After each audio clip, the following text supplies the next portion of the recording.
లో చిన్న పెద్ద అనే తేడా లేకుండా ప్రతిరోజు యోగాసనాలు చేయడం వల్ల మనిషి ఆరోగ్యకరంగా ఉండడం జరుగుతుందని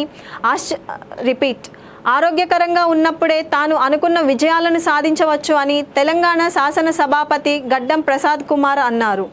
శనివారం అంతర్జాతీయ యోగా దినోత్సవం పురస్కరించుకొని వికారాబాద్ జిల్లా కేంద్రంలో అంబేద్కర్ భవన్ బ్యాక్గ్రౌండ్లో యోగా డే కార్యక్రమాన్ని నిర్వహించారు.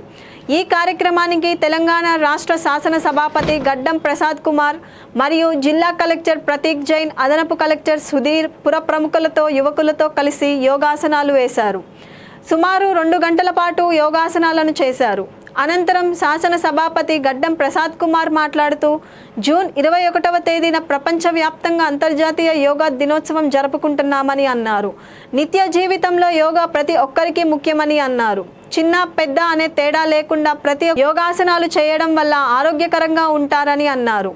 ఆరోగ్యకరంగా ఉన్నప్పుడే అనుకున్న విజయాలను సాధించవచ్చు అని పేర్కొన్నారు. ప్రతి ఒక్కరూ యోగా ఆసనాలను ప్రతిరోజు చేయాలని పిలుపునిచ్చారు. ఈ కార్యక్రమంలో పుర ప్రముఖులు